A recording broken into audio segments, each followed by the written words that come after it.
Welcome back, everyone. I'm your host, Metal Horror Gamer, and we are on showcase number 3. And we are showcasing Peter Parker, the Spectacular Spider-Man, issue 302. What can I say about the Spectacular Spider-Man? I've been enjoying the run so far. To me, it's been pretty fun. I like seeing modern Peter interacting with past Peter and taking out villains like nothing because he knows what's coming.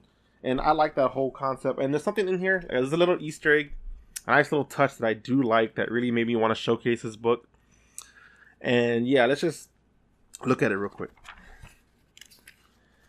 Now, one thing here before I notice this, this girl's trying to kind of like, you could say, trying to talk to Peter. I would say maybe she's kind of trying to flirt with him. I'm not sure. But Peter's kind of angry right now, and he brushes off the wrong way, and he tells her to mind her own business and leave him alone.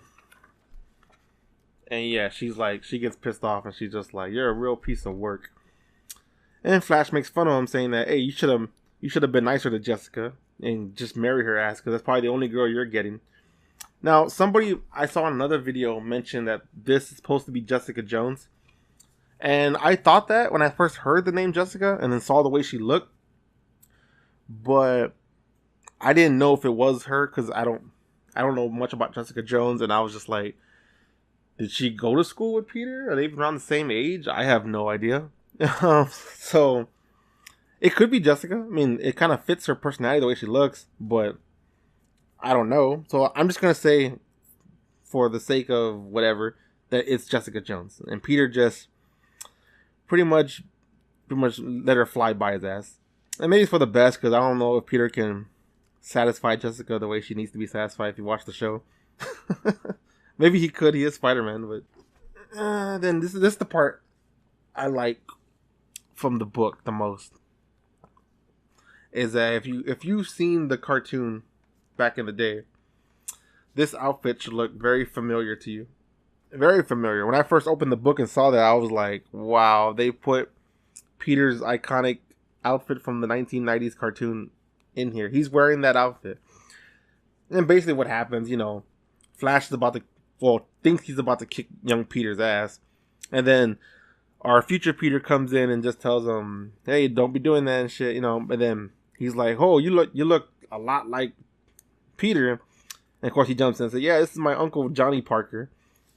And he's like, "Okay, whatever." And he kind of throws a little joke at him, saying, "Be careful, because this guy goes through uncles like you wouldn't believe." And of course, it enrages young Peter. But the R Peter tells him, "Hey, you need to calm down, and someday that guy's going to be one of your best friends. So don't do anything stupid." I like where he goes, but you know who isn't one of your best friends? Norman Osborn. And obviously, they're going to go on the hunt looking for him. But at the same time, Norman he's reading the Daily Bugle as well. And it's pissing him off, calling him like he's crazy and shit, and gets him mad.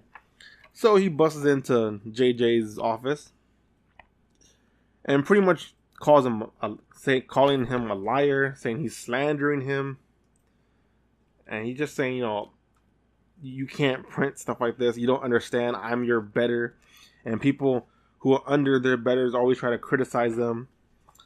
And then, I think he's just venting. Then until he sees this, and he says, "Peter Parker." He goes, "This guy may have some intel that he needs, because he sees, it looks like he knows who Spider-Man really is." And of course, JJ is just like, "I haven't. That's just a work in progress, a placeholder. He has it ready just in case." But Norman Osborn being crazy, saying like, whatever, he's gonna go look for Peter, and also he throws a pumpkin bomb at JJ. So at this point, I'm guessing the past JJ is dead. Because how do you survive a pumpkin bomb in that little tiny office space? It probably would have killed JJ. So, and if he's dead, that's gonna bring some consequences to the future, I would assume. So we'll see how that plays out.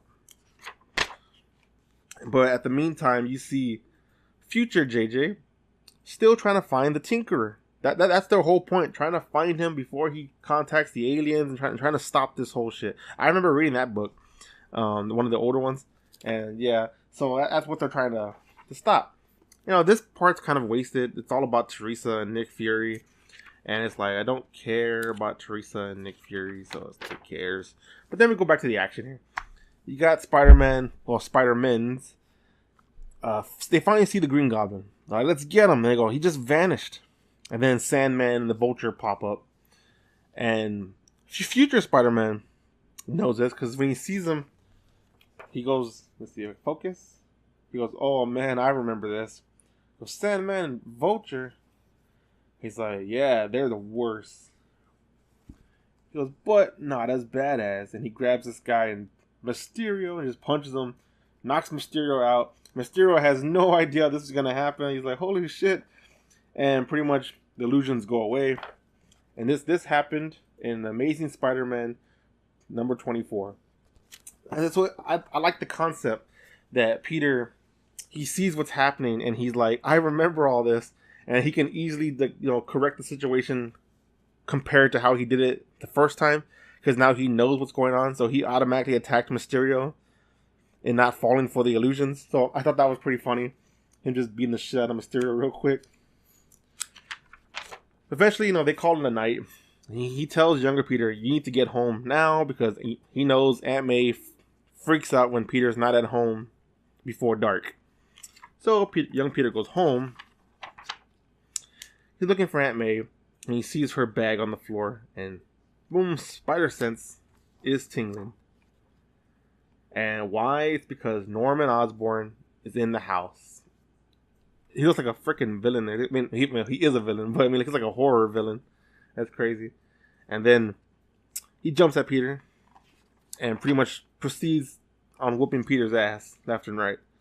And Peter doesn't even stand a chance. Now, I don't know if he even sees the spider costume underneath. Maybe he does. It doesn't really clarify that.